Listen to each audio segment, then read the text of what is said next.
நண்பர்களே, ஒவ்வொரு தனி மனிதனும் வேறுபட்டவர்கள். அதனால் இந்த உலகில் யாரையும் கண்மூடித்தனமாக நம்ப வேண்டாம். இங்கு யாரும் யாருக்கும் சொந்தமில்லை. உங்கள் நண்பர்கள், உறவினர்கள், மனைவி மற்றும் குழந்தைகள் அனைவரும் உங்களுக்குச் சொந்தமானவர்கள் என்று நீங்கள் நம்பினால் அது ஒரு மாயை. ஏனென்றால் இந்த உலகில் உங்களுக்குச் சொந்தமாக யாரும் இல்லை. யாரும் யாருக்கும் சொந்தமில்லை. நீங்களும் யாருக்கும் சொந்தமில்லை. இந்த உலகில் உள்ள மிகப்பெரிய துயரம் என்னவென்றால், இங்குள்ள அனைவரும் எனக்குச் சொந்தமானவர்கள் என்ற சிந்தனைதான். இது நீங்கள் எப்போதும் துயரத்துடன் இருப்பதற்கான ஒரு முக்கிய காரணமாகும். உங்கள் வாழ்க்கையின் துயரங்களுக்கு உங்கள் எதிரிகளும் போட்டியாளர்களும் காரணம் என்று நீங்கள் நினைக்கலாம். ஆனால் அதைக் காட்டிலும் பெரிய துயரங்களை நமக்கு கொடுப்பவர்கள் நம்முடைய அன்புக்குரியவர்களே. சொந்த வாழ்க்கையை பலியிடுபவர்களின் முக்கிய காரணம் அன்புக்குரியவர்கள் கொடுக்கும் துயரங்களே. எல்லாம் அன்புக்குரியவர்களுக்காக, குடும்பத்திற்காக என்று நாம் எப்போதும் சிந்திப்பதுண்டு. மற்றவர்களின் ஆசைகளை நிறைவேற்றவே நாம் பெரும்பாலும் முயற்சிக்கிறோம். ஏனென்றால் நமக்குச் சொந்தமானவர்கள் என்று நாம் கருதுபவர்களுக்கு மகிழ்ச்சியும் மனநிறைவும் கிடைக்க வேண்டும் என்று நாம் ஆசைப்படுகிறோம். அவர்களின் வாழ்க்கை மகிழ்ச்சி நிறைந்ததாக இருக்க எந்த தியாகத்தையும் செய்ய நாம் தயாராக இருப்போம். பல சமயங்களில் நம் சொந்த வாழ்க்கையை வாழக்கூட நாம் மறந்து விடுகிறோம். அன்புக்குரியவர்களின் ஆசைகளுக்காகவும் மகிழ்ச்சிக்காகவும் வாழ்க்கை முழுவதும் கடினமாக உழைத்து நம்மை நாமே மறந்து வாழ்கிறோம். நீங்கள் அவர்களின் ஆசைகளை நிறைவேற்றிய பிறகு உங்கள் ஆசைகளில் ஏதேனும் ஒன்றை சாதிக்க முயற்சிக்கும்போது அதே நபர்கள் உங்களை சுயநலவாதி என்று அழைத்து கோபப்பட்டு பேசாமல் போய்விடுவார்கள். அவர்கள் உங்கள் மீது கேள்விகளை எழுப்புவார்கள், குற்றப்படுத்துவார்கள். அப்போதுதான் நாம் செய்தது அனைத்தும் பாழாகிவிட்டது என்று நமக்கு புரியும். நம் இதயத்திற்கு ஆழமான காயம் ஏற்பட்டு இங்கு நமக்குச் சொந்தமாக யாரும் இல்லை என்பதை நாம் அறிந்து கொள்வோம். உங்கள் வாழ்க்கையில் இந்த அனுபவம் ஏற்பட்டிருக்கலாம். ஏனென்றால் இது இயற்கையானது. இது அனைவருக்கும் நடக்கும் ஒன்று. இதற்கு ஒரே ஒரு காரணம், உண்மையை பார்க்க நம்மால் முடியவில்லை என்பதே. ஏனென்றால் இங்கு யாரும் சொந்தமில்லை. நீங்கள் ஒருவரைச் சொந்தம் என்று அழைக்கவோ அல்லது நினைக்கவோ செய்யும்போது அவர்கள் வேறொருவராக மாறிவிடுகிறார்கள். ஏனென்றால் சொந்தம் என்று சொல்லப்படுபவர் வேறு யாரோ. அவர்களை உங்களால் ஒருபோதும் பார்க்கவோ, சந்திக்கவோ, பேசவோ அல்லது அவர்களின் வார்த்தைகளை கேட்கவோ முடியாது. அவர்கள்தான் உங்களுக்கு மிகவும் நெருக்கமானவர்கள். அவர்கள்தான் உங்கள் சொந்தம். ஆனால் நீங்கள் அவர்களை ஒருபோதும் சொந்தம் என்று நினைக்கவோ புரிந்து கொள்ளவோ மாட்டீர்கள். இந்த உலகில் உங்களுடைய எல்லா உறவுகளும் சுயநலமானவை. நீங்கள் உங்கள் அன்புக்குரியவர்களுக்கு கொடுத்து கொண்டிருப்பதை திரும்பப் பெற முயற்சி செய்யுங்கள். அல்லது நீங்கள் அவர்களுக்கு கொடுக்க விரும்புவதை நிறுத்திவிடுங்கள். அல்லது அவர்கள் பெற விரும்பும் விஷயங்களை அவர்களுக்கு கொடுக்காமல் இருங்கள். அப்போது உண்மை உங்களுக்கு புரியும். அப்போது உங்களுக்கு அன்பானவர்களினிடத்தில் மற்றவர்களை பார்க்கத் தொடங்குவீர்கள். அப்போது உங்களுக்குச் சொந்தமாக யாரும் இல்லை என்பதை நீங்களும் அறிந்து கொள்வீர்கள். மிக நீண்ட காலத்திற்கு முன் ஒரு நகரத்தில் ஒரு இளைஞன் வாழ்ந்து வந்தான். அந்த இளைஞன் மிகவும் கூச்ச சுபாவம் கொண்டவனாக இருந்தான். யாராவது புதிதாக முன்னால் வந்தால் அவர்களுடன் பேசக்கூட மாட்டான். அறிமுகமானவர்களுடன் கூட பேச அவனுக்கு மிகுந்த கூச்சம் இருந்தது. அவர்களுடனும் அவனால் சரியாக பேச முடியவில்லை. இந்த பிரச்சனை காரணமாக அவன் மிகுந்த துயரத்தில் இருந்தான். ஏனென்றால் இந்த சுபாவத்தால் தன் சொந்த வாழ்க்கையில் அவனால் எதையும் செய்ய முடியவில்லை. காலம் செல்லச் செல்ல அந்த இளைஞனின் கூச்சம் அதிகமாகிக் கொண்டே வந்தது. அதன் காரணமாக அவனுக்கு அதிக ஏமாற்றமும் துயரமும் பதட்டமும் ஏற்படத் தொடங்கியது. தன் இந்த பிரச்சனையிலிருந்து எப்படி விடுபடுவது என்று அவனுக்கு புரியவில்லை. வீட்டில் உள்ளவர்களும் இப்போது இந்த பிரச்சனையை பற்றி மிகவும் கவலைப்பட்டனர். இவனுடைய எதிர்காலம் என்னவாகும்? இவனால் வாழ்க்கையில் ஏதாவது செய்ய முடியுமா என்றெல்லாம் அவர்கள் யோசித்தார்கள். எங்காவது வேலைக்குச் சென்றால் மக்கள் அவனுடைய அப்பாவியாக இருக்கும் தன்மையை பயன்படுத்திக் கொண்டு அவனை துன்புறுத்துவார்கள். அவனால் அதிகம் எதுவும் பேச முடியாததால் யார் வேண்டுமானாலும் எதை வேண்டுமானாலும் சொல்லிவிட்டு போவார்கள். அதனால் அவன் அவர்களிடமிருந்து ஓடிவிடுவது வழக்கம். இந்த காரணங்களால் அவனால் எந்த ஒரு விஷயத்திலும் மனதை நிலைநிறுத்த முடியவில்லை. எந்த ஒரு வேலையையும் சில நாட்களுக்குள்ளேயே விட்டுவிடுவான். அவனது மனதில் நிறைய விஷயங்கள் நடந்து கொண்டிருந்தன. சிந்தனைகளின் ஒரு புயல் அவன் உள்ளே எழுந்தது. எல்லோரிடமும் நிறைய விஷயங்களைச் சொல்ல அவன் ஆசைப்பட்டான். ஆனால் இந்த சுபாவம் காரணமாக யாராலும் அவனால் எதையும் சொல்ல முடியவில்லை. அவன் உள்ளுக்குள்ளேயே ஒடுங்கிப் போயிருந்தான். எல்லா சிந்தனைகளும் விஷயங்களும் அவன் மனதில் அடங்கியிருந்தன. ஆனால் அவன் தன் மனதில் உள்ள விஷயங்களை ஒருபோதும் யாரிடமும் சொன்னதில்லை. சிறு பையனாக இருந்தபோது மக்களுக்கு அவனை மிகவும் பிடித்திருந்தது. அவனது இந்த சுபாவத்தையும் மக்கள் விரும்பினார்கள்.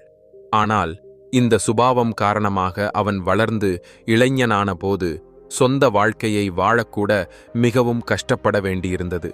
இந்த ஒரு தவறு காரணமாக அந்த இளைஞன் மிகவும் துயரப்பட்டான். இந்த ஒரே சுபாவத்தில் இருந்து விடுபட அவன் ஆசைப்பட்டான். மக்களிடம் தன் மனதில் உள்ள விஷயங்களை திறந்து பேச அவன் ஆசைப்பட்டான். தான் செய்ய வேண்டிய மற்றும் சொல்ல வேண்டிய விஷயங்கள் அனைத்தையும் எல்லோரிடமும் திறந்து பேசவும் செய்யவும் அவன் ஆசைப்பட்டான். ஆனால் இன்னொருவர் முன்னால் வரும்போது அவன் நாக்கு பேசாதது போல இருந்தது. பெற்றோர்கள் முன்னிலையில் கூட அவனால் சரியாக பேச முடியவில்லை. மனதிலுள்ள விஷயங்களைச் சொல்ல அவனுக்குச் சில நண்பர்கள் மட்டுமே இருந்தனர். அவன் ஏதாவது பதில் சொன்னால் மக்கள் அவனை கேலி செய்வார்கள். இப்போது உன் வாயிலும் நாக்கு வந்துவிட்டதா என்று சொல்வார்கள். இந்த பிரச்சனை நாளுக்கு நாள் அதிகரித்துக் கொண்டிருந்தது.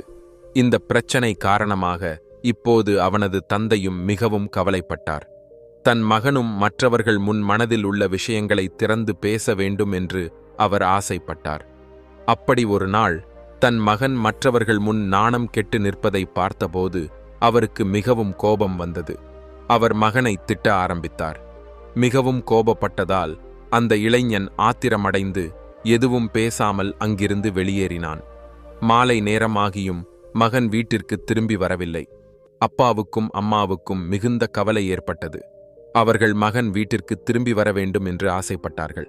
ஆனால் அந்த இளைஞன் ஓடி ஓடி ஒரு மலையின் உச்சிக்குச் சென்றிருந்தான். அவன் அங்கிருந்து கீழே பார்த்து கடவுளிடம் சொன்னான், கடவுளே, ஏன் என்னை இப்படி படைத்தாய்? மக்கள் என்னை கேலி செய்கிறார்கள். என் மனதில் உள்ள விஷயங்களை இந்த உலகில் என்னால் வெளிப்படுத்த முடியவில்லை என்றால், என்னால் யாரிடமும் எதையும் சொல்ல முடியவில்லை என்றால், பிறகு நான் இந்த வாழ்க்கையை வாழ்ந்து என்ன பயன்? நான் யாரோடும் எதையாவது சொல்ல முயற்சிக்கும் போதெல்லாம் மக்கள் என்னை கேலி செய்கிறார்கள். ஏன் அவர்கள் எதையாவது சொல்லிவிட்டு போகிறார்கள்? என்னால் பதில் கூட சொல்ல முடியவில்லை. இப்படி ஒரு வாழ்க்கையை வாழ்ந்து எனக்கு என்ன கிடைக்கும்? அதனால் நான் அங்கே இடத்துக்கு வருகிறேன். இவ்வளவு சொல்லி அந்த இளைஞன் குதிக்கத் தயாரான போது பின்னால் இருந்து ஒரு சத்தம் கேட்டது. மகனே, மரணம் மிகவும் எளிதானது. ஆனால் இந்த உயிர் உனக்கு ஒருபோதும் திரும்பக் கிடைக்காது. இந்த சத்தம் கேட்டவுடன் அவன் திரும்பி பார்த்தான். பின்னால் ஒரு புத்த துறவியை கண்டபோது அவன் பயந்து போனான். அவன் காலை பின்னால் இழுத்து பேசாமல் அங்கேயே நின்றான். அவனது அப்போதைய நடத்தை காரணமாக அவரால் அவனிடம் எதுவும் சொல்ல முடியவில்லை. அப்போது அந்த புத்த துறவி இளைஞனிடம் கேட்டார், மகனே, என்ன விஷயம்? நீ இங்கு என்ன செய்கிறாய்? நீ ஏன் இந்த வாழ்க்கையை முடித்துக்கொள்ள முயற்சிக்கிறாய்? இந்த விலைமதிப்பற்ற வாழ்க்கை மிக குறைந்த மக்களுக்கே கிடைக்கிறது.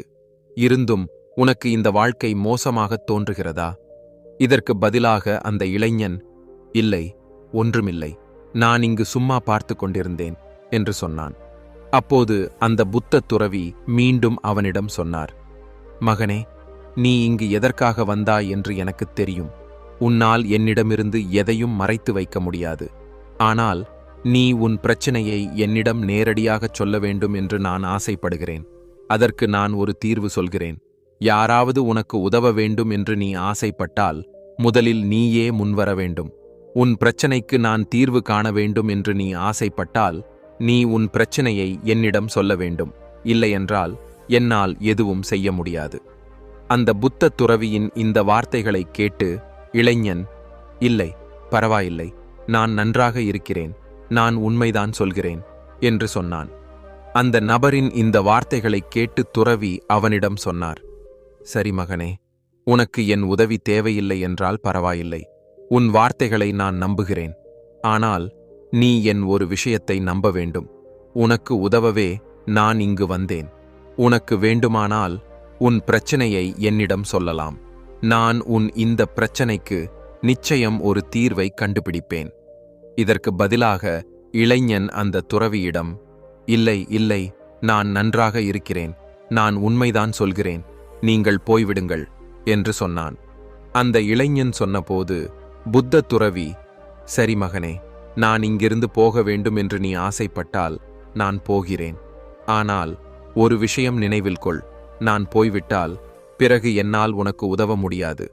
ஒருவேளை உனக்கு உதவ வேறு யாரும் வந்தும் வரமாட்டார்கள். இவ்வளவு சொல்லி அந்த துறவி அங்கிருந்து போக ஆரம்பித்தார். இளைஞன் அதையெல்லாம் பார்த்து அங்கேயே நின்று கொண்டிருந்தான். துறவி சிறிது தூரம் சென்றபோது இளைஞன் உரக்கக் கத்தினான், குருதேவா, என் பிரச்சனை மிகவும் பெரியது. நீங்கள் அதற்கு ஒரு தீர்வு தருவீர்களா? நீங்கள் எனக்கு அதற்கான தீர்வை கூறுவீர்களா? இதைக் கேட்ட துறவி இளைஞனிடம் சொன்னார், மகனே, இந்த உலகில் தீர்வு இல்லாத ஒரு பிரச்சனையும் இல்லை. நீ உன் பிரச்சனையை என்னிடம் சொன்னால் நான் நிச்சயம் அதற்கு ஒரு தீர்வை கண்டுபிடிப்பேன். அப்போது அந்த இளைஞன் புத்த துறவியிடம் தன் பிரச்சனையை விவரித்தான். குருநாதா, எனக்கு ஒரு பெரிய பிரச்சனை இருக்கிறது. நான் மிகவும் கூச்ச சுபாவம் கொண்டவன். அதனால் என்னால் யாரிடமும் பேச முடியவில்லை. என் மனதில் உள்ள விஷயங்களை கூட என்னால் யாரிடமும் சொல்ல முடியவில்லை. நான் யாரிடமாவது பேச முயற்சிக்கும் போதெல்லாம் மக்கள் என்னை கேலி செய்கிறார்கள். யாராவது என்னை திட்டினாலோ அல்லது மோசமான வார்த்தைகள் சொன்னாலோ என்னால் பதில் சொல்ல முடியவில்லை. மக்களைப் போல புத்திசாலியாக இருக்கவும், உரையாடல்களில் பதிலளிக்கவும், என் மனதில் உள்ள விஷயங்களை திறந்து பேசவும் நான் ஆசைப்படுகிறேன். இந்த உலகத்துடன் தோளோடு தோள் சேர்ந்து முன்னேறிச் செல்ல நான் ஆசைப்படுகிறேன். இதற்கு ஒரு தீர்வு இருக்கிறதா? அந்த துறவி இளைஞனின் எல்லா வார்த்தைகளையும் கவனமாக கேட்டார். பிறகு பதிலுக்குச் சொன்னார், மகனே, அதிகமாக கூச்ச சுபாவத்துடன் இருக்கும் உனக்குள் அடையாளம் காணப்படாத ஒரு பயம் இருக்கிறது என்று அர்த்தம். அதனால்தான் உன்னால் அதை புரிந்து கொள்ள முடியவில்லை. கூச்சம் ஏற்படுவதும் பயப்படுவதும் இரண்டு வேறு விஷயங்கள்.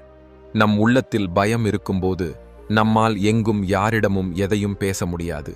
எல்லா இடங்களிலும் நமக்கு பயம் மட்டுமே பார்க்க முடியும். எல்லா இடங்களிலும் நமக்கு பதட்டம் மட்டுமே உணரப்படும்.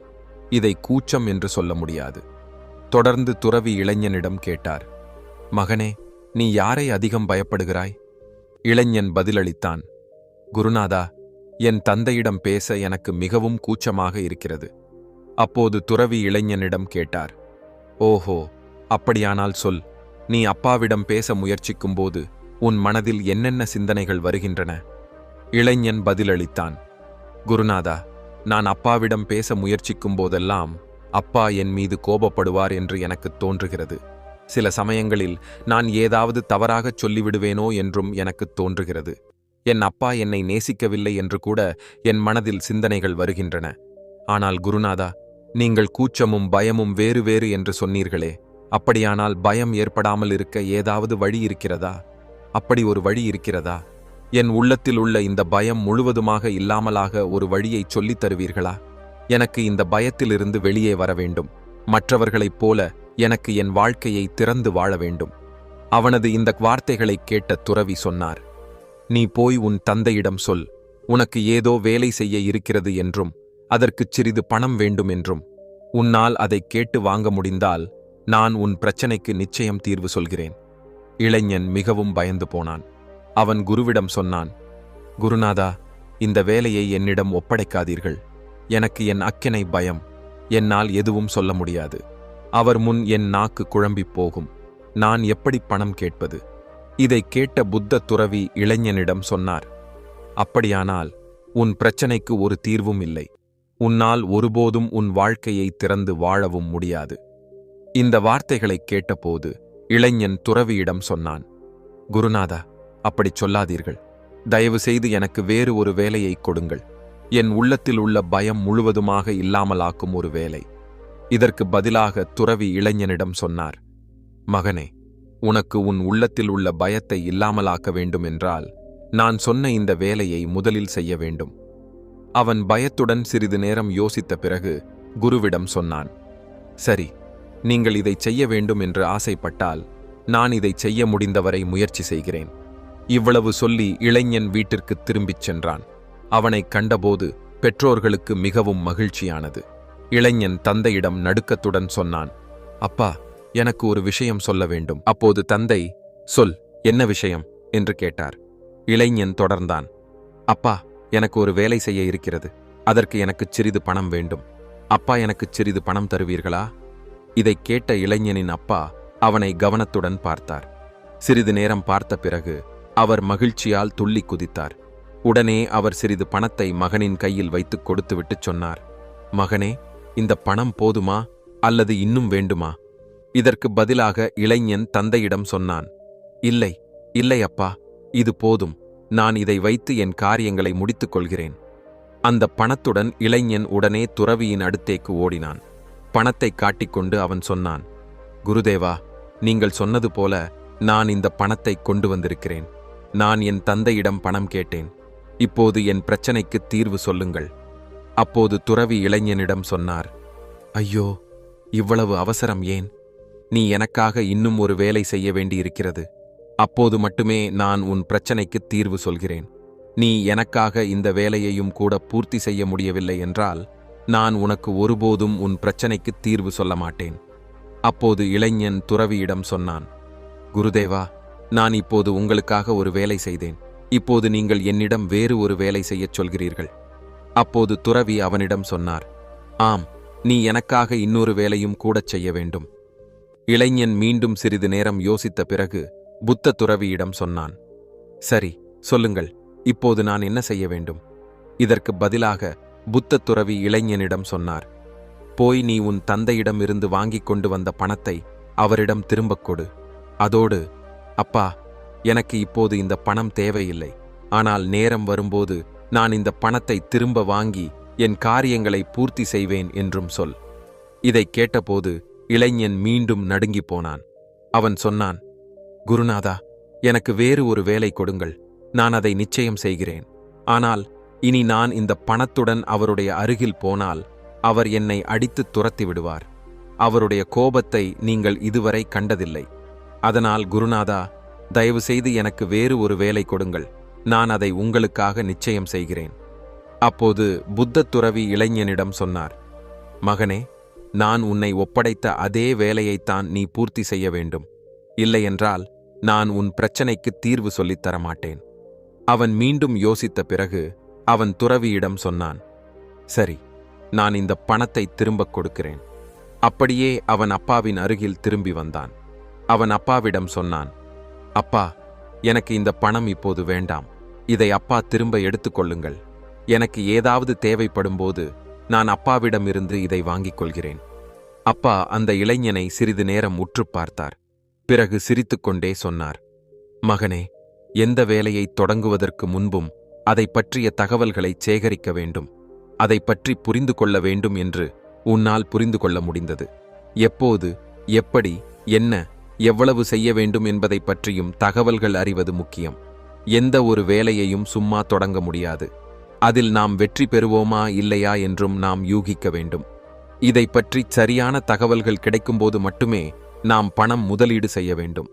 நீ இந்த சரியான முடிவை எடுத்ததில் எனக்கு மிகவும் மகிழ்ச்சி. நீ செய்யப்போகும் வேலை உனக்கு உகந்தது என்று புரிந்து கொள்ளும்போது உனக்கு வேண்டுமானால் நான் இந்த பணத்தை திரும்பக் கொடுக்கிறேன். தந்தையின் வாயிலிருந்து இந்த வார்த்தைகளை கேட்டபோது அந்த இளைஞன் மனதில் மிகவும் மகிழ்ச்சியடைந்தான். அப்பா சிரித்துக்கொண்டே இப்படி விஷயங்களை விளக்கிக் கொடுப்பார் என்று அவன் எதிர்பார்த்திருக்கவில்லை. அவன் மனதில் இப்படி சிந்தித்துக் கொண்டிருக்கும் போதே அப்பா அவன் அருகே வந்து அந்த இளைஞன் மகனை கெட்டிப்பிடித்தார். அப்பா அவனை அணைத்தபோது அவனுக்கு மிகவும் நல்ல உணர்வு ஏற்பட்டது. அவனது தன்னம்பிக்கையும் தைரியமும் அதிகரித்தது. அதன் பிறகு அந்த இளைஞன் குருவின் அடுத்தேக்கு திரும்பிச் சென்று சொன்னான், குருதேவா, நீங்கள் சொன்னது போல நான் எல்லாவற்றையும் செய்தேன். நான் அந்த பணத்தை என் தந்தையிடம் திரும்பக் கொடுத்தேன். தயவு செய்து இப்போது என் பிரச்சனைக்கு தீர்வு சொல்லுங்கள். அப்போது புத்த துறவி அந்த இளைஞனை பார்த்து சிரித்துக்கொண்டே சொன்னார், மகனே, இவ்வளவு அவசரம் ஏன்? நீ எனக்காக இன்னும் ஒரு வேலையும் கூடச் செய்ய வேண்டியிருக்கிறது. இளைஞன் சொன்னான், என் குருவே, நீங்கள் என்னை இப்படி மீண்டும் மீண்டும் வேலைகள் செய்ய வைப்பது ஏன்? என் பிரச்சனைக்கு உங்களிடம் ஒரு தீர்வு இல்லையா? என்னை பொதுமக்கள் ஏமாற்றுவது போல நீங்களும் ஏமாற்றுகிறீர்களா? நீங்கள் அப்பாவிடம் பணம் கேட்டுக் கொண்டு வரச் சொன்னீர்கள். நான் கொண்டு வந்தேன். நீங்கள் மீண்டும் இந்த பணத்தை அப்பாவிடம் திரும்பக் கொடுக்கச் சொன்னீர்கள். உங்கள் வார்த்தையை கேட்டு நான் அதையும் செய்தேன். இப்போது நீங்கள் மீண்டும் எனக்காக வேறு ஒரு வேலை செய்யச் சொல்கிறீர்கள். இது என்னால் முடியாது. அப்போது புத்த துறவி அந்த இளைஞனை பார்த்து சிரித்துக்கொண்டே சொன்னார், மகனே, இது கடைசி வேலை. இது மிகவும் எளிதானதும் கூட. இந்த வேலையை முடித்த பிறகு நான் உனக்கு வாக்குறுதி தருகிறேன். உன் பிரச்சனைக்கான தீர்வை நான் நிச்சயம் சொல்கிறேன். இதைக் கேட்ட இளைஞன் மீண்டும் ஒரு நிமிடம் யோசித்தான். பிறகு துறவியிடம் சொன்னான், சரி, ஆனால் உங்களுக்காக நான் செய்யும் இந்த கடைசி வேலை என்னவென்று சொல்லுங்கள். அப்போது துறவி ஒரு சிலையை எடுத்து இளைஞனின் கையில் கொடுத்தார். அந்தச் சிலை பார்க்க மிகவும் சாதாரணமாக இருந்தது. ஆனால் துறவி இளைஞனிடம் சொன்னார், மகனே, நீ இதை சந்தைக்கு கொண்டு போக வேண்டும். இதை விற்க வேண்டும். இதற்கு பதிலாக 100 தங்க நாணயங்கள் கொண்டு வர வேண்டும். இதை உன்னால் செய்ய முடிந்தால் மட்டுமே நான் உன் பிரச்சனைக்கு தீர்வு சொல்கிறேன். இளைஞன் அந்தச் சிலையை கையில் எடுத்து உற்று பார்த்தான். பிறகு துறவியிடம் சொன்னான், குருநாதா, இது மிகவும் சாதாரணமான ஒரு சிலை அல்லவா? மண்ணால் உருவாக்கியது போல. இதற்கு யாராவது 100 தங்க நாணயங்கள் தருவார்களா? உங்கள் தலைக்கு பைத்தியம் பிடித்து விட்டதா? இதற்கு 1-2 தங்க நாணயங்கள் கிடைத்தாலே அது பெரிய விஷயம். ஆனால் 100 தங்க நாணயங்கள் யாரும் தரமாட்டார்கள். அப்போது துறவி இளைஞனிடம் சொன்னார், மகனே, நான் உன்னை ஒப்படைத்த வேலையை நீ பூர்த்தி செய்தால் மட்டுமே உனக்கு உன் பிரச்சனைக்கு தீர்வு கிடைக்கும். அல்லது நீ வீட்டிற்கு திரும்பலாம். பழைய வாழ்க்கைக்கு, மக்கள் உன்னை கேலி செய்து துன்புறுத்தும் பழைய வாழ்க்கைக்கு. துறவியின் இந்த வார்த்தைகளைக் கேட்ட இளைஞன் மனதில் சிந்தித்துக் கொண்டான். எனக்கு என் பிரச்சனைக்கு ஒரு தீர்வு எந்தச் சூழ்நிலையிலும் வேண்டும். அதனால் அவன் அந்தச் சிலையை எடுத்துச் சந்தைக்குச் சென்றான். சந்தையை அடைந்து அவன் ஒரு இடத்தில் அந்தச் சிலையுடன் பேசாமல் உட்கார்ந்திருந்தான். யாராவது வந்து சிலையை பற்றி கேட்க அவன் காத்திருந்தான். அப்போது அவன் அந்தச் சிலைக்கு 100 தங்க நாணயங்களை கேட்பான். நேரம் நிறைய கடந்தும் யாரும் அவன் அருகில் வரவில்லை. அவன் சுற்றிலும் பார்த்தான். மக்கள் உரத்த குரலில் அழைத்துச் சொல்லி தங்கள் பொருட்களை விற்று கொண்டிருந்தார்கள். அவர்கள் சத்தமாக ஓலி எழுப்பிக் கொண்டிருந்தார்கள். அவனும் சிந்தித்தான், எனக்கு இந்தச் சிலையை விற்க வேண்டும் என்கில் நானும் உரக்கச் சத்தம் எழுப்ப வேண்டும். அந்த இளைஞன் உரத்த குரலில் அழைக்கச் சொல்ல ஆரம்பித்தான். ஆனால் அவனால் அவ்வளவு உரக்க கூப்பிட முடியவில்லை. அவனது சத்தம் அவனுக்கே கேட்க முடியவில்லை. பிறகு எப்படி மற்றவர்களுக்கு அவனது சத்தம் கேட்க முடியும்? அதன் காரணமாக அந்தச் சிலையை வாங்க யாரும் அவன் அருகில் வரவில்லை. மெல்ல மெல்ல மாலை வந்தது. துறவி அங்கிருந்து போய்விடுவாரோ என்று அவனுக்கு பயம் ஏற்பட்டது. இல்லையென்றால் அவனுக்கு யார் அவனது பிரச்சனைக்கு தீர்வு கொடுப்பார்கள்? இது சிந்தித்து அவன் உரக்க கூப்பிட ஆரம்பித்தான், 100 தங்க நாணயங்களுக்கு இந்தச் சிலையை வாங்குங்கள். அவனது சத்தம் கேட்டு மக்கள் அவன் அருகில் வர ஆரம்பித்தார்கள். அவர்கள் அவனிடம் கேட்டார்கள், இந்தச் சிலைக்கு 100 தங்க நாணயங்கள் கேட்க இதில் என்ன சிறப்பு இருக்கிறது? இதில் ஏதாவது சிறப்பு இருக்க வேண்டுமல்லவா? இளைஞன் சொன்னான், இல்லை, எனக்கு ஒன்றும் தெரியாது. நான் இந்தச் சிலையை விற்க வந்தேன். அப்போது கூட்டத்தில் இருந்த ஒரு இளைஞன் அவனிடம் சொன்னான், அப்படியானால் இந்தச் சிலையை யாரும் வாங்க மாட்டார்கள். இந்தச் சிலைக்கு என்ன சிறப்பு என்று சொல்லியே ஆக வேண்டும். ஏன் நீ 100 தங்க நாணயங்கள் கேட்கிறாய்? பல நபர்கள் அந்த இளைஞன் அருகில் வந்து ஒரே கேள்வியை கேட்டார்கள், இந்தச் சிலைக்கு என்ன சிறப்பு என்று, இதற்கு 100 தங்க நாணயங்கள் கேட்க இதில் என்ன இருக்கிறது என்று. அந்த இளைஞன் பலருடன் பேசினான். அவர்களை புரிந்து கொள்ள முயற்சித்தான். பல வழிகளை பார்த்தான். ஆனால் யாரும் 100 தங்க நாணயங்கள் கொடுத்து அந்தச் சிலையை வாங்கத் தயாராகவில்லை. அவன் சோர்வடைந்தான். என்ன செய்வது என்று அவனுக்கு புரியவில்லை. அப்போதுதான் அவன் சந்தையில் சில மக்கள் தங்கள் பொருட்களின் சிறப்புகளை சொல்லி விற்பதை பார்த்தான். தங்கள் தயாரிப்புகளின் சிறப்பம்சங்களைப் பற்றி அவர்கள் மக்களுக்கு புரிய வைத்துக் கொண்டிருந்தார்கள். இதை பார்த்தபோது அவனும் சிந்தித்தான், இந்தச் சிலையின் சில சிறப்புகளை மக்களுக்கு தெரிவிக்க வேண்டும். அவன் மீண்டும் உரத்த குரலில் அழைக்க ஆரம்பித்தான், பிரச்சனைகளுக்கு தீர்வு கொடுக்கும் என் குருவின் ஒரேயொரு சிலை இந்த உலகில் இது ஒன்று மட்டுமே உள்ளது. இந்தச் சிலை யாருடைய கையில் இருக்கிறதோ அவர்களுடைய வீட்டில் ஒரு பிரச்சனையும் இருக்காது. இந்தச் சிலை அந்த பிரச்சனைக்கு நிச்சயம் தீர்வு சொல்லித்தரும். இதைக் கேட்ட மக்கள் அவன் அருகில் வர ஆரம்பித்தார்கள்.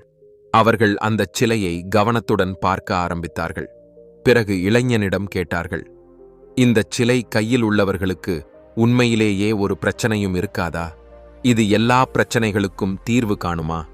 இதற்கு பதிலாக இளைஞன் சொன்னான், ஆம் ஆம், இது எல்லா பிரச்சனைகளுக்கும் தீர்வு காணும். நீங்கள் இந்தச் சிலையை எடுத்து வீட்டிற்கு கொண்டு போனால் என்ன பிரச்சனை இருந்தாலும் அதற்கு ஒரு தீர்வு உங்களுக்கு நிச்சயம் கிடைக்கும். எந்த பிரச்சனையாக இருந்தாலும், எந்த சூழ்நிலையாக இருந்தாலும் அதற்கு ஒரு தீர்வு உங்களுக்கு நிச்சயம் கிடைக்கும்.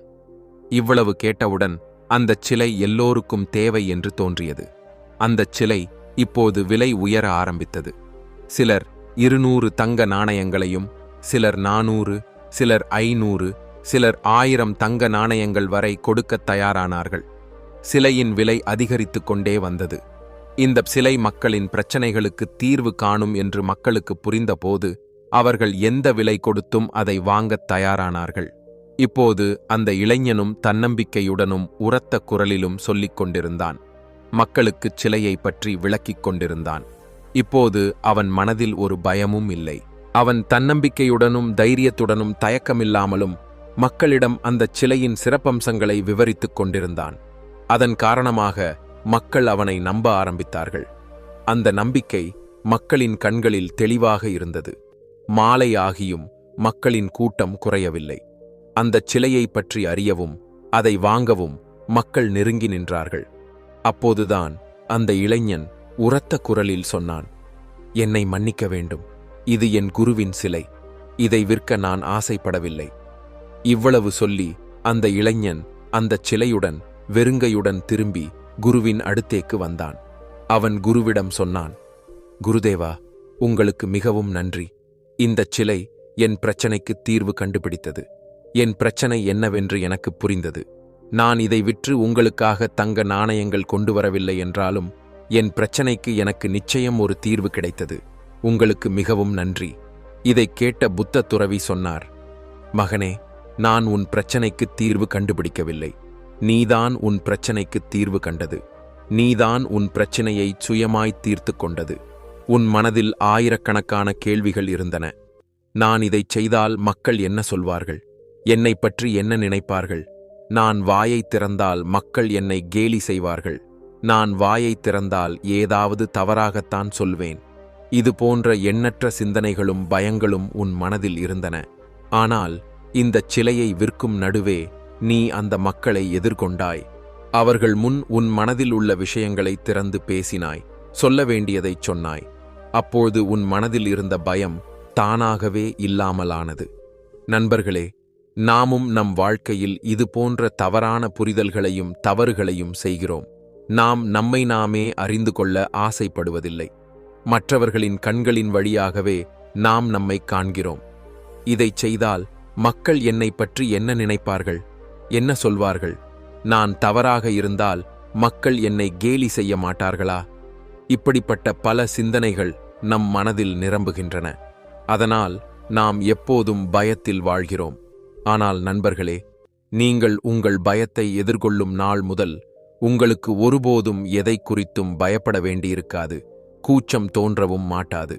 உங்கள் உள்ளத்தில் உள்ள பயம் என்றென்றைக்குமாக இல்லாமலாகும்போது உங்கள் வாழ்க்கையில் செய்ய ஆசைப்படும் மற்றும் அடைய ஆசைப்படும் விஷயங்களுக்கான பாதை முழுவதுமாக தெளிவாகும். உங்கள் பாதையில் வேகமாக முன்னேறிச் செல்ல உங்களால் முடியும். அதனால் மக்கள் என்ன சொல்கிறார்கள், அவர்களிடம் என்ன சொல்வது என்றெல்லாமே சிந்திப்பதை நிறுத்துங்கள். சுயம் விசுவாசிக்க. ஏனென்றால் உங்கள் பயத்தை எதிர்கொள்ள உங்களால் மட்டுமே முடியும். இந்த கதையில் இருந்து 2வது கதைக்குள் நுழையலாம். மிக நீண்ட காலத்திற்கு முன் ஒரு நகரத்தில் ஒரு இளைஞன் வாழ்ந்து வந்தான். அவன் தன் அன்புக்குரியவர்களைப் பற்றி மிகவும் கவலை கொண்டிருந்தான். அதனால் அவன் தன் வாழ்க்கையை முடித்துக்கொள்ள ஆசைப்பட்டான். வாழ்க்கையை முடித்துக் கொள்வதற்காக அவன் ஒரு நதிக்கரையை அடைந்தான். அவன் நதிக்குள் குதிக்கத் தயாராகும்போது ஒரு குரு அங்கு வந்தார். குரு அந்த இளைஞனிடம் கேட்டார், என்ன மகனே, உனக்கு வாழ்க்கையை பிடிக்கவில்லையா? ஏன் நீ இவ்வளவு விலைமதிப்பற்ற வாழ்க்கையை அழிக்கிறாய்? இதற்கு பதிலாக அந்த நபர் துயரத்துடன் குருவிடம் சொன்னார், குருவே, வாழ்க்கை முழுவதும் நான் என் சொந்தம் என்று நினைத்தவர்கள், என் சொந்தம் என்று நம்பியவர்கள், யாருடைய ஆசைகள் அனைத்தையும் நான் நிறைவேற்றினேனோ, யாருக்காக நான் அனைத்தையும் பலியிட்டேனோ, அவர்களிடம் நான் ஒரே ஒரு ஆசையை மட்டுமே வைத்தேன், அவர்கள் என்னை மதிக்க வேண்டும் என்று. இன்று நான் அவர்களுக்கு எதுவும் கொடுக்க முடியாத நிலையிலான போது நான் செய்ததெல்லாம் அவர்கள் மண்ணில் போட்டுவிட்டார்கள். நீ எனக்காக என்ன செய்தாய் என்று அவர்கள் கேட்கிறார்கள். இதைக் கேட்டபோது என் வாழ்க்கை முழுவதும் வீணாகிவிட்டது என்று எனக்குத் தோன்றியது. என் வாழ்க்கையை வெறுமையான போராட்டங்களில் நான் வீணாக்கினேன். அப்போது என் மனதில் பலதரப்பட்ட கேள்விகள் எழுந்தன. இங்கு யார் சொந்தம்? நான் யாருக்காக இதையெல்லாம் செய்தேன்? நான் இவர்களுக்காக எதுவும் செய்யவில்லை என்றால் பிறகு நான் வாழ்ந்து என்ன பயன்? இதைவிட என் வாழ்க்கையை இங்கு முடித்துக்கொள்வது நல்லது. குரு அந்த இளைஞனின் எல்லா வார்த்தைகளையும் கவனமாக கேட்டார். அதன் பிறகு குரு அந்த இளைஞனிடம் சொன்னார், மகனே, இங்கு ஒரு நபர் இருக்கிறார். அவர் உனக்கு மட்டும் சொந்தமானவர். அவர் உன் சொந்தம். அவருக்கும் உனக்கும் உள்ள உறவு எந்தச் சுயநலத்திலும் அடிப்படையானது அல்ல. அவர் உன்னிடம் எதையும் கேட்கவில்லை. அவர் உனக்கு ஏதாவது கொடுக்க எப்போதும் தயாராக இருக்கிறார். இதைக் கேட்ட அந்த நபர் ஆச்சரியப்பட்டார். யார் எனக்காக எல்லாவற்றையும் தரத் தயாரான இந்த நபர் என்று அவனுக்கு புரியவில்லை. சிறிது நேரம் சிந்தித்த பிறகு அவன் குருவிடம் சொன்னான், குருவே, நீங்கள் என்ன சொல்ல முயற்சிக்கிறீர்கள்? யார் சுயநலமில்லாத எனக்கு ஏதாவது கொடுக்க ஆசைப்படும் அந்த நபர்? தொடர்ந்து அந்த இளைஞன் குருவிடம் சொன்னான், குருவே, எனக்கு தெரிந்த அனைவரையும், என் அன்புக்குரியவர்களையும், என் நண்பர்களையும், உறவினர்களையும், சக ஊழியர்களையும், எதிரிகளையும், என் குடும்ப உறுப்பினர்களையும் எனக்கு நன்றாகத் தெரியும். அவர்களில் என் பிரியமானவர்களையும் சொந்தம் என்று கருதுபவர்களையும் எனக்கு நன்றாகத் தெரியும். ஆனால் நீங்கள் சொல்வது போல ஒருவர் கூட அவர்களில் இல்லையே. இதற்கு பதிலாக குரு அந்த இளைஞனிடம் சொன்னார், மகனே, உனக்கு அவனைத் தெரியாது. ஆனால் அவன்தான் உன் சொந்தம். அவன் உனக்கு எப்போதும் ஏதாவது கொடுத்து கொண்டே இருந்திருக்கிறான். ஆனால் நீ அவனைக் கண்டதில்லை. அவனது ஒரு வார்த்தையையும் கேட்டதில்லை. இதைக் கேட்டபோது அந்த நபருக்கு மிகவும் ஆச்சரியமாக இருந்தது. அவன் யார் என்று அவனுக்கு புரியவில்லை. தனக்குத் தெரியாத, தான் கேட்டதில்லாத அந்த நபரைப் பற்றி இளைஞன் கேட்டான். குருநாதா, யார் அவர்? தயவு செய்து எனக்குத் தெரிவியுங்கள். எனக்கு அவனைக் காண வேண்டும். அவனது வார்த்தைகளை கேட்க வேண்டும். எனக்குச் சொந்தம் என்று சொல்ல முடியாத, இதுவரை காண முடியாத அந்த நபர் யார் என்று எனக்கும் பார்க்க முடியுமல்லவா? இதைக் கேட்ட குரு அந்த நபரை ஒரு குகைக்குள் அழைத்துச் சென்றார். அந்த குகை மிகவும் பெரியதாக இருந்தது. உள்ளே கடுமையான இருள் இருந்தது. குரு அந்த நபரை குகைக்குள் அழைத்துச் சென்று அமர வைத்து உடனே குகையின் வெளியே வந்து கதவை அடைத்தார். குரு கதவை அடைத்தவுடன் இளைஞன் உரக்க கதற ஆரம்பித்தான். அவன் அலறி கூவினான், குருநாதா, நீங்கள் இந்த கதவை அடைத்து விட்டீர்களே. நான் வெளியே வர வேண்டும். என்னை வெளியே விடுங்கள். எனக்கு மூச்சுத் திணறுகிறது. கதவை திறங்கள் குருநாதா. ஆனால் குரு வெளியிலிருந்து உரத்த குரலில் அழைத்துக் கூறினார், மகனே, உன் அன்புக்குரியவர்கள் அனைவரும் இப்படித்தான். அவர்கள் உன் கஷ்டங்களில் உன்னை கைவிட்டுப் போகிறார்கள். அந்த நபர் உள்ளே இருந்து உரக்கக் கதறிக் கொண்டிருந்தார். என்னை வெளியே விடுங்கள், என்னை வெளியே விடுங்கள், நான் இங்கிருந்து போக வேண்டும். ஆனால் குரு அந்த இளைஞனின் ஒரு வார்த்தையையும் கேட்கவில்லை. அவர் அந்த குகையின் வாசலுக்கு அருகிலேயே இருந்தார். ஆனால் ஒருமுறை கூட கதவை திறக்கவில்லை. அப்போதுதான் உள்ளே இருந்து அந்த நபரின் அலறல் எழுந்தது. அவன் சொல்லிக் கொண்டிருந்தான், குருநாதா, நீங்களும் மற்றவர்களைப் போலவேதான் அல்லவா? நீங்களும் என்னை சிரமத்தில் ஆழ்த்திவிட்டு ஓடிப்போய் விட்டீர்களே. அப்போது குரு அந்த இளைஞனிடம் சொன்னார், மகனே, நீ சொந்தம் என்று கருதுபவர்கள் அனைவரும் அந்நியர்கள். நீ எவ்வளவு அழுதாலும், எவ்வளவு அலறி கூவினாலும் இந்த உலகில் யாருக்கும் ஒரு மாற்றமும் ஏற்படாது. உனக்கு எவ்வளவு சிரமம் ஏற்பட்டாலும் அவர்களுக்கு அதில் ஒரு சிந்தனையும் இல்லை. அவர்களுக்கு தங்கள் சுயநலம் மட்டுமே பார்க்க முடியும். நீ அவர்களுக்கு பிரயோஜனம் உள்ளவனாக இருக்கும் வரை மட்டுமே அவர்கள் உன் கூட இருப்பார்கள். இவ்வளவு சொல்லி குரு அமைதியானார். சிறிது நேரத்திற்குப் பிறகு அந்த குகையிலிருந்து அழுகை மற்றும் அலறல் சத்தங்கள் நின்றன. இளைஞன் அந்த குகையின் வாசலுக்கு அருகிலேயே உட்கார்ந்து அழுது கொண்டிருந்தான். நான் எங்கே வந்து மாட்டிக்கொண்டேன்? அந்த குருநாதனும் ஓடிப்போய்விட்டாரே. இனி நான் எப்படி இங்கிருந்து வெளியேறுவேன் என்று அவன் மனதில் சிந்தித்துக் கொண்டான். அந்த நபர் தன் நிலையை நினைத்து அழுது கொண்டிருந்தார். ஆனால் சிறிது நேரம் கழித்து திடீரென்று அவன் அமைதியானான். இந்த குகையிலிருந்து வெளியேற வேண்டும் என்று அவன் தீர்மானித்தான். இந்த குகைக்கு வேறு ஒரு வழியை அவன் கண்டுபிடிப்பான் என்று தீர்மானித்தான். அப்படிச் சிந்தித்து அவன் மீண்டும் எழுந்து நின்றான். குகையின் இருட்டிலிருந்து வெளியே கடக்க வழி அவன் தேட ஆரம்பித்தான். கிட்டத்தட்ட 4-5 மணி நேரத்திற்குப் பிறகு கடைசியில் அந்த நபருக்கு குகையிலிருந்து வெளியேறக்கூடிய வேறு ஒரு வழியை கண்டுபிடிக்க முடிந்தது. எப்படியோ அவன் அந்த குகையிலிருந்து வெளியே வந்து குகைக்குள் நுழைந்த அதே வழியில் வந்தான். அப்போது அவன் பார்த்தான், குருநாதர் இன்னும் வெளியே உட்கார்ந்திருக்கிறார். இதை பார்த்தபோது அவனுக்கு குருவின் மீது மிகவும் கோபம் வந்தது. அவன் கோபத்துடன் குருவின் அடுத்தேக்குச் சென்று சொன்னான், உங்களுக்கு பைத்தியமா? நீங்கள் ஏன் என்னை இந்த குகையில் பூட்டி வைத்தீர்கள்? நான் இறந்திருந்தால் என்னாவது? அப்போது குரு அந்த இளைஞனிடம் சொன்னார், மகனே, அமைதியாக இரு. மகனே, சொல், உன்னை இந்த குகையிலிருந்து வெளியேற்றியது யார்? அந்த நபர் கோபத்துடன் குருவிடம் சொன்னார், வேறு யார் வெளியேற்றுவது? நான் மட்டும்தான் அந்த குகையில் தனியாக இருந்தேன். நான் தான் என்னை தானே வெளியேற்றினேன். இதை கேட்டு குரு சிரித்தார். பிறகு அந்த இளைஞனிடம் சொன்னார், பார்த்தாயா, கடைசியில் நாம் தான் நம்முடைய சொந்தம். நாம் தான் நம்மை இரட்சிக்கிறோம். நாம் தான் நம்முடைய விஷயங்களை கவனிக்கிறோம். நாம் தான் நம்மை பற்றி சிந்திக்கிறோம். நாம் தான் நமக்கு மிகவும் நெருக்கமானவர்கள். நாம் தான் நம்முடைய சொந்தம். மற்றவர்கள் அனைவரும் அந்நியர்கள். நீ சொன்னது போல நீயேதான் இந்த குகையிலிருந்து வெளியே வந்தாய். அதுபோல உனக்கு வாழ்க்கை முழுவதும் நீயேதான் கூட இருப்பாய். உனக்கு ஏதாவது சிரமம் ஏற்பட்டாலும் நீதான் உன் கூட இருப்பாய். நீ உன் உறவை விட்டு போக மாட்டாய். பிறகு ஏன் நீ மற்றவர்களிடம் சொந்தம் என்று தேடுகிறாய்? ஒரு நிமிடம் யோசித்துப் பார். சொந்தமாக நிற்க முடியாத ஒருவரால் எப்படி இன்னொருவருடன் நிற்க முடியும்? குருவின் வார்த்தைகளை கேட்டு அந்த நபரின் கோபம் முழுவதும் அடங்கியது. குரு சொன்ன விஷயங்கள் அவனுக்கு நன்றாக புரிந்தது.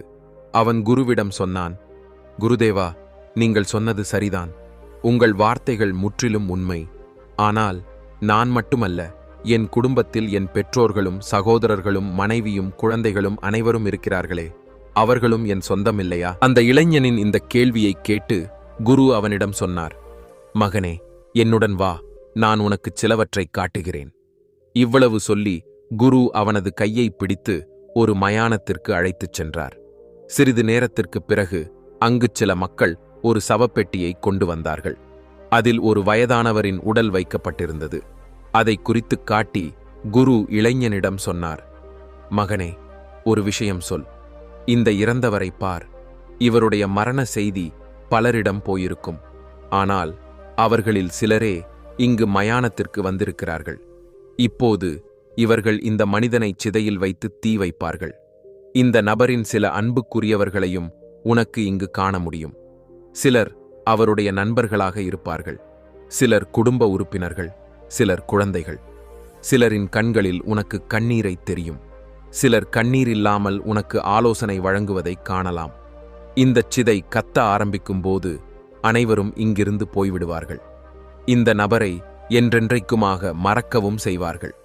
குரு இதைச் சொன்ன உடனேயே அவர்கள் அந்த இறந்தவரை சிதையில் கிடத்தி தீ வைத்தார்கள். சிதை எரிய ஆரம்பித்த போது சிலரே கை கழுவி வீட்டிற்கு போக ஆரம்பித்தார்கள். அப்போது குரு இளைஞனிடம் சொன்னார், மகனே, பார், இந்த நபருக்கு மிகவும் நெருக்கமாக இருந்தவன், அவன் சொந்தம் என்று கருதியவன், அவன் சொந்தம் என்று நம்பியவன், அவன் மிகவும் கடைசியாகத்தான் இங்கிருந்து போவான். தெரியாமல் எல்லாரும் அங்கிருந்து போய்விட்டார்கள். ஆனால் ஒரு நபர் மட்டும் வெளியே நின்றிருந்தார். அது அந்தச் சிதையில் எரிபவரின் மகனாவான். ஆனால் சிறிது நேரம் கழித்து அவனும் அங்கிருந்து போய்விட்டான். அப்போது குரு அந்த நபரிடம் சொன்னார், பார்த்தாயா, இங்கு யாரும் சொந்தமில்லை. யாரும் நம் கூட நிற்க மாட்டார்கள். எல்லா உறவுகளும் இந்த உலகத்திற்கு உரியவை மட்டுமே. நாம் தனியாக வருகிறோம், தனியாகப் போகிறோம். நாம் நம்மை நாமே கூட கொண்டு வருகிறோம், நம்மை நாமே கூட கொண்டு போகிறோம். ஆனால் நம்மால் ஒருபோதும் நம்மை நாமே சந்தித்துக் கொள்ள முடிவதில்லை. இதுதான் நம் வாழ்க்கையின் துரதிர்ஷ்டம். வாழ்க்கை முழுவதும் நம்மை காப்பாற்றும், நம் வார்த்தைகளை கேட்கும், நம் விஷயங்களில் நமக்கு உதவும், எல்லா சிரமங்களிலும் கஷ்டங்களிலும் நம் கூட நிற்கும் அந்த நபரை நாம் சந்திக்க ஆசைப்படுவதில்லை. அவனை நாம் ஒருபோதும் சொந்தம் என்றும் கருதுவதில்லை. அதுபோல நீயும் உன்னைத்தானே அறிவதில்லை, உன்னைத்தானே ஏற்றுக்கொள்வதும் இல்லை. நீ உன்னைத்தானே ஏற்றுக்கொள்வதற்கு பதிலாக இந்த உலகத்தைத்தான் சொந்தம் என்று கருதியிருக்கிறாய். இந்தச் சிதையை பார். இந்தச் சிதையில் எரிபவனின் மனைவி 4 நாட்களும் அம்மா 8 நாட்களும் துக்கம் அனுசரிப்பார்கள். பிறகு அவர்களும் அவனை மறப்பார்கள். தங்கள் வாழ்க்கையில் பிஸியாகி விடுவார்கள். அப்போது அந்த இளைஞன் குருவிடம் சொன்னான், குருவே, நீங்கள் சொல்வது உண்மைதான். இருந்தாலும் என் மனதில் வேறு ஒரு கேள்வி இருக்கிறது. குரு கேட்டார், கேள், உனக்கு என்ன தெரிந்து கொள்ள வேண்டும்? குருவே, நான் தான் என் சொந்தம் என்றால் எனக்கு என்னைத்தானே கவனிக்கவும், அறியவும், அடையாளம் காணவும் வேண்டும். என் வார்த்தைகளை கேட்கவும், என் கூட நிற்கவும் வேண்டுமென்றால் என் பெற்றோர்களையும் சகோதரர்களையும் மனைவியையும் குழந்தைகளையும் நான் கைவிட வேண்டுமா? ஏனென்றால் அவர்கள் அனைவரும் மற்றவர்கள், என் சொந்தம் இல்லையல்லவா? இதைக் கேட்டு குரு சிரித்தார்.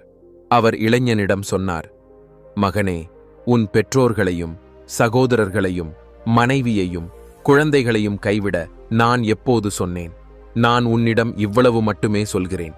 நீ உன்னை தானே அறியவும் அடையாளம் காணவும் செய்யும் நாள், நீ உன்னுடன் நீயே சேரும் நாள், அன்றிலிருந்து நீ செய்யும் காரியங்களுக்கு பதிலாக எதுவும் கிடைக்காததில் நீ ஒருபோதும் துயரப்பட மாட்டாய். அப்போது குருவின் வார்த்தைகளைக் கேட்டு அந்த இளைஞன் ஆச்சரியப்பட்டான். குரு என்ன சொல்ல உத்தேசிக்கிறார் என்று அவனுக்கு புரியவில்லை. அவன் குருவிடம் சொன்னான், குருவே, ஒரு பக்கத்தில் நீங்கள் அவர்கள் அனைவரும் உங்கள் சொந்தமில்லை என்று சொல்கிறீர்கள், மறுபக்கத்தில் நீங்கள் அவர்களை கைவிடக்கூடாது என்றும் சொல்கிறீர்கள். எனக்கு உங்கள் வார்த்தை புரியவில்லை. நீங்கள் என்ன சொல்ல உத்தேசிக்கிறீர்கள்? இதற்கு பதிலாக குரு அந்த இளைஞனிடம் சொன்னார், மகனே, நீ உன்னுடன் நீயே சேரும் நாள் முதல் நீ இன்னொருவருக்காக துயரப்பட மாட்டாய். ஏனென்றால் அப்போது நீ அவர்களுக்காக எதைச் செய்தாலும் எதிர்காலத்தில் உனக்கு ஏதாவது கிடைக்கும் என்ற சிந்தனையுடன் அது இருக்காது. உதாரணமாக, சிறிது நேரத்திற்கு முன் நீ அழுதது அவர்களுக்காக நீ எவ்வளவோ செய்தும் அதற்கு பதிலாக நீ அவர்களிடமிருந்து எதுவும் கேட்கவில்லை என்றும் வெறும் மரியாதை மட்டுமே ஆசைப்பட்டாய் என்றும். ஆனால் அவர்கள் உன்னை மதிக்காததால் உனக்கு துயரம் ஏற்பட்டது என்பதாலும் தான். ஆனால் நீ உன்னை தானே அறியும் நாள் உன் உள்ளத்திலிருந்து இந்த உணர்ச்சியும் இல்லாமலாகும். அப்போது நீ யாரிடமிருந்தும் எதையும் எதிர்பார்க்க மாட்டாய். உன் எதிர்பார்ப்புகள் உடையவும் மாட்டா.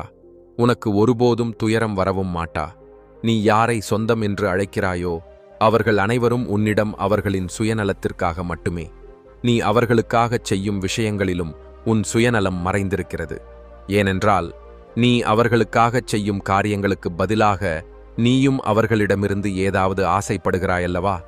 அவர்கள் உனக்கு நீ ஆசைப்படுவதை கொடுக்காமல் இருக்கும்போது உன் உள்ளத்தில் கேள்விகளின் வெள்ளம் உண்டாகிறது. நான் அவர்களுக்காக இவ்வளவு செய்தும் அவர்கள் எனக்காக எதுவும் செய்ய ஆசைப்படவில்லை, அவர்கள் எனக்கு எதுவும் கொடுக்க ஆசைப்படவில்லை என்று நீ சிந்திக்க ஆரம்பிக்கிறாய். அதனால்தான் இந்த உலகில் நமக்கு யாராவது இருந்தால் அது நாம் தான் என்று சொன்னேன். நாம் தான் நம்முடைய சொந்தம். நாம் தான் நம் கூட எப்போதும் இருப்பது. இவ்வளவு சொல்லி குரு அமைதியானார். இளைஞனுக்கும் குருவின் வார்த்தைகள் நன்றாக புரிந்தது. அந்த இளைஞன் குருவை பணிந்து வணங்கி வீட்டிற்கு திரும்பிச் சென்றான். அன்றிலிருந்து அவன் குடும்பத்துடன் மகிழ்ச்சியுடன் வாழ்ந்தான். அவன் குடும்பத்திற்காக எல்லாவற்றையும் செய்தான். ஆனால் அதற்கு பதிலாக தனக்கு எதுவும் திரும்பக் கிடைக்கும் என்று அவன் எதிர்பார்க்கவில்லை. மாறாக அவன் தானாகவே மகிழ்ச்சியாக இருந்தான். இப்போது அவனுக்கு எதை பற்றியும் கவலை இல்லை, துயரமும் இல்லை. ஆனால் நண்பர்களே, நம்மில் பெரும்பாலோர் மனப்பூர்வமாக மகிழ்ச்சியாக இருக்க ஆசைப்படுவதில்லை. நீங்கள்தான் காரணம். அதனால்தான் எனக்கு இன்று இவ்வளவு துயரம், நான் கஷ்டத்தில் இருக்கிறேன், நான் பதட்டத்துடன் இருக்கிறேன் என்று மற்றவர்களுக்கு புரிய வைக்க மட்டுமே நாம் முயற்சிக்கிறோம். நாங்கள் உங்களுக்காக நிறைய செய்திருக்கிறோம், ஆனால் நீங்கள் எங்களுக்காக எதுவும் செய்யவில்லை என்று அவர்களுக்கு புரிய வைக்க நாம் முயற்சிக்கிறோம். நாம் சொந்தம் என்று கருதுபவர்களை சிறைபிடிக்க நாம் முயற்சிக்கிறோம். நாம் ஆசைப்படுவது போலவே அவர்கள் நடந்து கொள்ள வேண்டும் என்று நாம் ஆசைப்படுகிறோம். இதுதான் நம் பிரச்சனைகளின் மிகப்பெரிய காரணம், நம் துயரத்தின் காரணம். நமக்கு இது சுவாரஸ்யமாகவும் தோன்றுகிறது. அதனால் நாம் இதைவிட ஆசைப்படுவதில்லை. மற்றவர்களை நம் பிடியில் ஒடுக்க நாம் ஆசைப்படுகிறோம். நம் கூட இருப்பவர்கள், நம் சொந்தம் என்று கருதுபவர்கள் நம்முடைய வார்த்தைகளை மட்டுமே கேட்க வேண்டும் என்றும் நம்மை மட்டுமே மதிக்க வேண்டும் என்றும் நாம் ஆசைப்படுகிறோம். ஆனால் உண்மையில் அப்படி எதுவும் நடப்பதில்லை. மாறாக நீங்கள் உங்களுக்காகவே துயரங்களின் ஒரு குவியலை உருவாக்குகிறீர்கள். அந்த துயரத்தில் நீங்கள் மூழ்கிப் போகிறீர்கள். இந்த உலகின் விளையாட்டு மிகவும் விசித்திரமானது. நாம் நம்மை நாமே மறந்து இந்த உலகில் அன்புக்குரியவர்களை தேடுகிறோம். ஆனால் நம்மால் அவர்களை ஒருபோதும் சந்திக்க முடிவதில்லை. ஏனென்றால் நாம் மட்டும்தான் நம்முடைய சொந்தம். நாம் நம்மை நாமே அறிய ஆசைப்படுவதில்லை. நாம் நம்மை நாமே அடையாளம் காண ஆசைப்படுவதில்லை. இந்த கதைகள் உங்களுக்கு பிடித்திருக்கும் என்று நினைக்கிறேன். நன்றி, வணக்கம்.